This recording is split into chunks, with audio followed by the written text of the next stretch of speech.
little more motherfucking films. So we're talking with Maurice McDowell, who's the filmmaker, and we're hearing a little bit about a tease, if you will, about Shootanooga, a movie coming out of documentary that Maurice says he is in the near stages of finishing. It is about violence, Maurice. It is about It's about shooting, specifically violence by machines that shoot projectiles. Do we have a gang problem in Chattanooga, and is your film going to look at that somehow? I mean, do we have a racism problem in Chattanooga? What you think? I'm asking you. What do you think? No, you're the guest. You. That's what I'm saying. If you asking me, do we have a gang problem? I'm asking, do we have a racism problem? Well, I would say we don't have a gang problem. You would say we don't? No, I'd say we don't. All right. All right. Well, I think. Am I wrong? I mean, I think we all got our cliques in our gangs, man. You know what I mean? Like the police department wears blue. You know, the fire department is known by red. You know, the ambulance is known by white. So, you know what I'm saying? It's unfair to say somebody from a community, if this is where you from, they just choose their color and they roll with it. But the difference come in that not all, I don't know if you understand this, but not all gang members are bad people. It's just like not all white people are bad people. Right. You see what I'm saying? And gang membership is highly fluid, and yet you're administratively tagged as being a gang member if you meet nine-point criteria, such as having closed connections, phone, being in a public appearance with a known gang member, or have an insignia or tattoo that is familiar with a gang or a gang culture. You're tagged administratively as one, and those connections are very loose and very fluid, and they're not permanent, and the numbers are far bigger, I believe, than the actual quote population of gangs in Chattanooga. That's my perspective, but you know, you're my guest, and I'm asking you, what do you say? You're doing a movie on shooting. I just say, yeah, but what do shootings got to do with gangs? That's what I'm asking. You keep saying I'm doing what do they got to do with gangs? I'm not sure. If do you feel like just gang members shoot people, like black gang members shoot people? That's it. Is that what you're saying, David? I'm asking. I don't know that I'm going to demur. I'm going to. Oh, you plead the fifth on that one. I'm going to plead the fifth. All right. Well, but I'm saying, man, you can't, you know, Maurice, that's what I'm telling you. I'm asking you, like to tell me the gentleman who right. just called, like the guy who just called, he said I was trying to segregate or whatever. I'm not. What I'm trying to show you is you just said you said, Mo, you doing a documentary on shootings. Do we have a gang? So you suggesting that all shootings are from gang members. It's not true. I'm not suggesting that. It's not true. But when you're doing a movie on shootings, the question about are gang members in the film or not, and you're not answering my question. Hey, maybe not, okay, man. Well, all right. Well, it's gonna be some of everybody in the film. You want to leave it a mystery, right? You want the listener to not know. Watch this. When you see this, it's gonna mess you up because you might see your cousin on there, and then what you gonna do? You know what I'm saying? You might see somebody you know on there, and then the tables. Hey. You can't point the finger, man. You got two pointing back at you. You know what I mean? So it's all about perspective. And this documentary is going to show a perspective that has never been seen before. You do not want to miss this. And it will be saying something that's true. Go to my Facebook page later on today. I'm going to post some pictures of some still shots from this documentary. Are you saying that what you're saying is unusual and remarkable? Is it also true? It's factual. Facts. All facts. Everything is facts. There's how little more films like that. I like to dwell off facts. What about police shootings in Chattanooga? Sheriff Department shootings in Chattanooga. How in your philosophy, how do they enter into this production? And will we have, or will the viewer have elements of this part of the problem? Hey, to consider. We like I said, we covering all angles.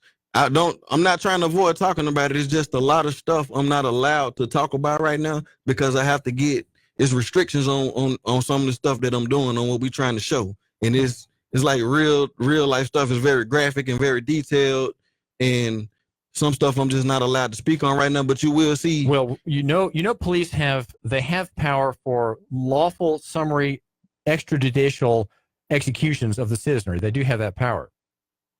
Yeah. No one else has that power, and we have had instances of that in our area where you have an execution by an officer of a citizen who crossed an imaginary line or got too close, and we have officially sanctioned extrajudicial executions. That is to say, capital punishment of the citizenry. The woman in Saudi Daisy who was shot down by the Red Bank police with the cooperation of the Saudi Daisy Police Department, just effectively shot dead in a pursuit following a so-called transportation traffic stop. So we have extraordinary violence that people, even my listener, accept as just part of the price of being civilized. Yes, sir. I mean, like I go back to, man, it goes back to laws and regulations. You know what I mean? That's what it all boils down to. Well, get back to my question earlier, which you demurred on. Are you wanting there to be more laws or fewer laws? If we have laws that are not good, how do they need to be changed? I didn't say more or few. I just said they need to be reworded. I mean, you even spoke on that in one of your laws, speaking on public offense. You know what I'm saying? Just those two words alone mean something different from what it should be. You know what I mean? Well, we have words that are clearly defined by court cases, but which are ignored by the courts and the police. And that is the grounds for arrest by officer without a warrant statute. It's just like traffic stops. You know what I mean? You know a lot about that. You know what I mean? Like the wording in some of these laws can be the detriment of life and death. You know what I mean? Going to prison or just paying a fine. You know what I mean? So when you got 30 police riding around in your neighborhood, your odds of getting in trouble is highly increased. But when I go to the suburban areas, you're lucky to see one police officer eating a hamburger sitting on the side of the road on Facebook. You know what I mean? Like, so. Is there any talk among people Mo McDowell of Lil Mo Films, who have said we need to abolish police for something better, some alternative to police? Has there been any talk among people in that direction? Yeah, I mean, it's up in the air. Some people feel yay, some people feel nay. You know what I mean? But I mean, if some they were people abolished, what would be the replacement? How would you replace that function? I mean, if you abolish police, it'd be like the purge out here, man. You know what I mean? Would there be more violence or less violence? I've never seen it happen, so I really can't answer. I would think it would be more violence. I would think there'd be less, but okay, we agree to disagree. We can talk about that another time.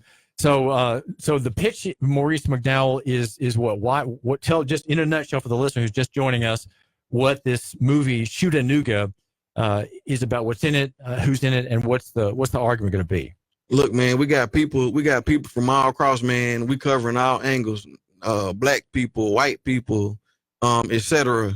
We going for a different angle on this. We're not going on the traditional angle of just talking about a gun or who's shooting a gun. We going on things that are not being talked about that need to be talked about.